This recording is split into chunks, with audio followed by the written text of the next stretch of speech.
Hello दोस्तों, फिर से आप लोगों का स्वागत है मेरा और आपके YouTube चैनल घोस्ट स्कल पे। आज जो हम आप लोगों को कहानी बताने जा रहे हैं वो है फ्लाइट में तैनात एयर होस्टेस फे मेरी वेदर के बारे में।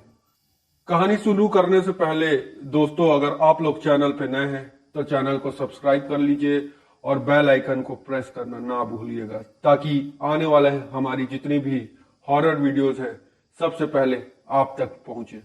तो चलिए चलते हैं बिना देरी करते हुए आज की कहानी की ओर। कल्पना कीजिए कि आप किसी विमान में सफर कर रहे हो और आपका सामना बिल्कुल असामान्य परिस्थितियों में किसी घोषित भूत या प्रेत से हो जाए, तो आपकी क्या प्रतिक्रिया होगी? स्पष्ट है कि प्रतिक्रिया भी असामान्य ही होगी। कुछ ऐसा ही हुआ था ईस्टर्न एयरलाइंस कंपनी के ट्राई स्टार 318 फ्लाइट में तैनात एयर होस्टेस फे मेरी वेदर के साथ। उस दिन आसमान साफ था। विमान में कुल 180 यात्री थे जो न्यूयॉर्क से फ्लोरिडा के समुद्र तट तक जा रहे थे। यात्रा के बीच में यात्रियों को नाश्ता देने के लिए एयर होस्टेस फे मेरी वेदर अपनी सीट से उठी और फूड स्टोर की तरफ बढ़ी। वहां पहुंचकर उसने खाद्य सामग्री को ताजा गर्म रखने वाले ओवन की ओर जैसे ही हाथ बढ़ाया, सामने का दृश्य थर्रा देने वाला था। हलक से निकलने वाली चीख ने गले में ही दम तोड़ दिया था। दरअसल ओवन के सामने वाले शीशे के पीछे से एक चेहरा झांक रहा था। विश्वास करना कठिन था, लेकिन उस चेहरे की आंखें भी हिल रही थी, मानो कुछ कहना चाह रहा हो। मैरी ने डर कर अपनी आंख बंद कर ली। आंखें खोलने पर उसने पाया कि ऐसा कुछ नहीं था। वह उसने ईश्वर से प्रार्थना की कि ये उसका भ्रम ही है, और कांपते हाथों को उसने ओवन से सामान निकालने के लिए आगे जैसे ही बढ़ाया कि फिर वही चेहरा, हाँ वही चेहरा था। इस बार उसने ध्यान से देखा। ओवन का शीशा मानो जैसे टेलीविजन स्क्रीन हो चुका था। इस बार उसके होंठ हिल रहे थे। वो स्पष्ट रूप से कुछ बताना चाह रहा था। मैरी को थोड़ी देर के लिए लगा कि वो किसी और दुनिया में है, लेकिन तुरंत ही उसने अपने आप को संभाला और चेहरे पर डर का भाव लिए वो वहां पहुंची जहां फ्लाइट इंजीनियर मोर बैठा था। पहली बार में मोर मैरी की बात समझ नहीं पाया। वह मैरी के साथ साथ फूड स्टोर में आया। उस समय भी वो चेहरा वही था, ओवन के शीशे के पीछे। इस बार मोर और मेरी दोनों ने साफ साफ सुना। वो कह रहा था, सावधान रहो, जेट में आग लगने जा रही है। इसी के साथ वो चेहरा गायब हो गया। मोर ने वो चेहरा पहचान लिया था। वो पिछली फ्लाइट इंजीनियर डॉन रेपो था, जो एक हवाई दुर्घटना में मारा गया। उन दोनों को ये बात अब तक समझ आ चुकी थी कि उनको चेतावनी देने वाला और कोई नहीं बल्कि डॉन रेपो का भूत है। उस वक्त उस फ्लाइट में किसी ने इस चेतावनी पर ध्यान नहीं दिया।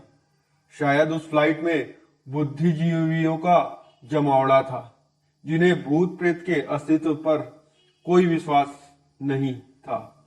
मगर कुछ ही घंटों बाद मैक्सिको की यात्रा के दौरान उस विमान के इंजन में खराबी आ गई। इंजन के ठीक से काम न करने की वजह से उस विमान को वापस न्यूयॉर्क लेकर जाना पड़ा। मरम्मत के बाद परीक्षण के लिए जैसे ही विमान को उड़ाया गया, उसका जेट इंजन हवा में ही बम की तरह फट गया। प्रत्यक्षदर्शियों में मोर और मैरी भी थे, जिनके कान में डॉन रैपो के शब्द हथौड़ी की तरह बज रहे थे। रह रहकर कभी सभी के मस्तिष्क में एक ही प्रश्न उठ रहा था कि अगर आज भी अतिरिक्त सावधानी ना बरती गई होती तो ना जाने आज कितना बड़ा हादसा हो सकता था। इस पूरी घटना की डिटेल को अमेरिका उच्च अधिकारियों ने उड़ान सुरक्षा संगठन में दर्ज किया है। उस घटना में समाहित है जो इतिहास में सबसे असाधारण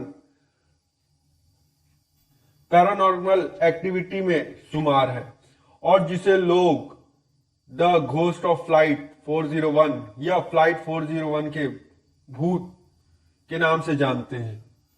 वो शाम थी दिसंबर 29, 1972 की। कुल 163 यात्रियों के साथ ईस्टर्न एयरलाइंस की फ्लाइट 401 अपने लॉकडी जेट विमान के साथ उड़ान भरने को तैयार थी।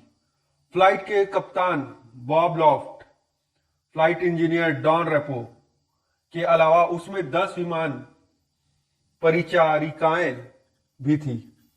ईस्टर्न एयरलाइंस के फ्लाइट 401 की ये नियमित उड़ान थी जिसे न्यूयॉर्क के जॉन एफ कैनेडी अंतरराष्ट्रीय हवाई अड्डे से उड़ान भरनी थी और मियामी फ्लोरिडा के मियामी अंतरराष्ट्रीय हवाई अड्डे तक जाना था। 55 वर्षीय फ्लाइट के कप्तान रॉबर्ट अल्बिन बॉब लॉफ्ट एक वरिष्ठ एवं कुशल पायलट विमान चालक थे। उन्हें 32 वर्ष और कुल 29,700 घंटे विमान उड़ाने का अनुभव था। सहचालक दल में उनके साथ प्रथम अधिकारी 39 वर्षीय एल्बर्ट जॉन स्टॉक स्टील थे जिन्हें 5800 घंटे हवाई यात्रा का अनुभव था। उनके साथ फ्लाइट इंजीनियर 51 वर्षीय डोनाल्ड लुइस डॉन रेपो थे जिन्हें कुल 15,700 घंटे हवाई उड़ान का अनुभव प्राप्त था। इन सब के साथ चालक दल के सदस्यों में कंपनी की तरफ से एक 47 वर्षीय तकनीकी अधिकारी एंजेलो टोनेडियो भी थे जो एक असाइनमेंट पूरा करके न्यूयॉर्क से मियामी लौट रहे थे। ईस्टर्न स्टैंडर्ड टाइम के अनुसार रात 9 बजे 20 मिनट पर फ्लाइट 401 163 यात्रियों और कुल 13 चालक दल के सदस्यों के साथ जॉन एफ कैनेडी अंतरराष्ट्रीय हवाई अड्डे से विदा हुई। पूरी यात्रा के दौरान सब कुछ सामान्य था। लगभग 11:30 बजे के आसपास वो जहाज मियामी हवाई अड्डे के ऊपर उड़ रही थी। विमान को हवाई अड्डे पर लैंड कराने के लिए जैसे ही लैंडिंग गियर को नीचे किया गया, स्टॉक स्टील ने ध्यान दिया कि हरे रंग का इंडिकेटर ऑन होकर प्रकाशित नहीं हुआ, जबकि लैंडिंग गियर को डाउन पोजीशन में लॉक हो जाने के बाद उस हरे रंग के बटन को हर हाल में प्रकाशित हो जाना चाहिए था। हालांकि लैंडिंग गियर को हाथ से भी नीचे किया जा सकता था। विमान चालकों ने दोबारा कोशिश की लेकिन वो उस कंफर्मेशन लाइट को ऑन करने में असफल रहे। कप्तान बॉब लॉफ्ट जो कि रेडियो पर बात कर रहे थे, उन्होंने ग्राउंड पर मौजूद अधिकारियों से कहा कि वे विमान को लैंड कराने का प्रयास छोड़ रहे हैं और उसको होल्डिंग पैटर्न पर डाल रहे हैं। कंट्रोलर ने उन्हें विमान को 2000 फीट की ऊंचाई पर ले जाने और पश्चिम में स्थित दलदलीय भूमि के ऊपर होल्डिंग पैटर्न पर डालने को कहा। इधर फ्लाइट इंजीनियर डॉन रेपो को वैमानिकी कक्ष जो कि विमान की छत के ठीक निचले हिस्से में बना हुआ था उसमें भेजा गया, यह निश्चित करने के लिए कि क्या वाकई लैंडिंग गियर नीचे हो रहा है या नहीं।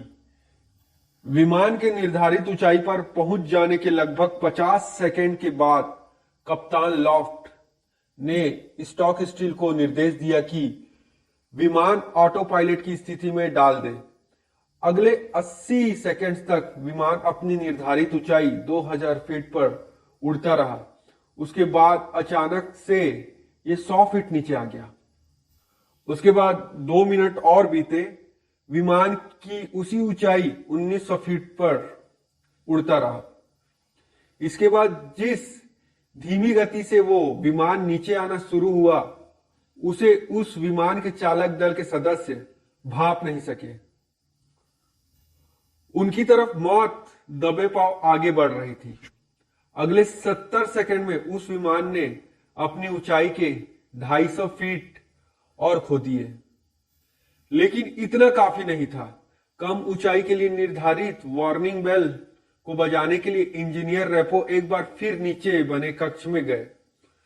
अगले 50 सेकंड में विमान अपनी निर्धारित ऊंचाई 2000 फीट की आधी ऊंचाई पर उड़ रहा था। इसके बाद स्टॉक स्टील ने विमान को 180 डिग्री पर मोड़ने की कोशिश की, तो उसे कुछ विसंगत नजर आया। उस समय के उनके वार्तालाप के कुछ अंश जो ब्लैक बॉक्स बरामद होने के बाद सामने आए, वो इस प्रकार थे।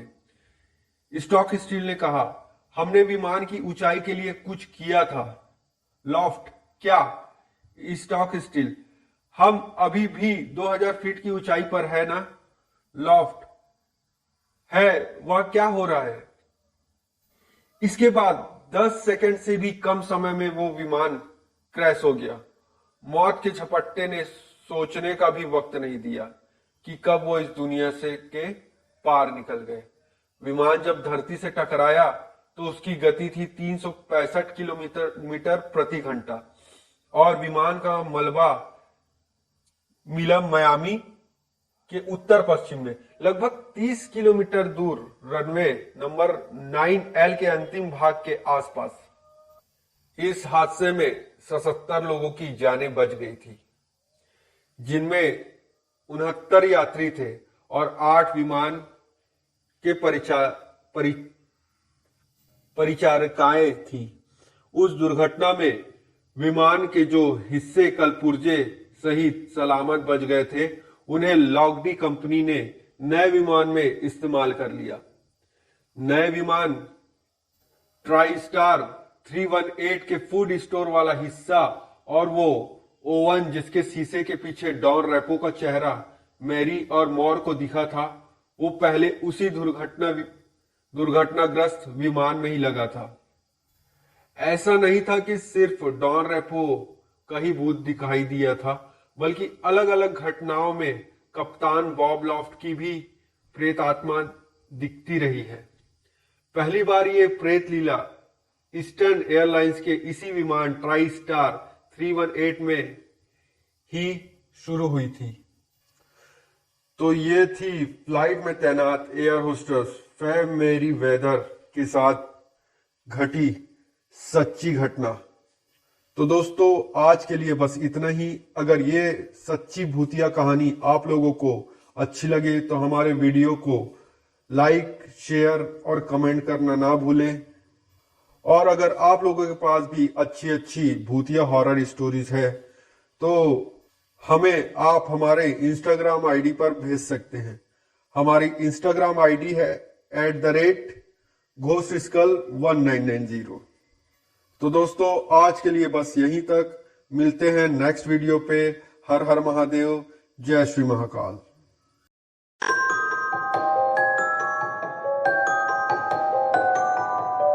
Preview.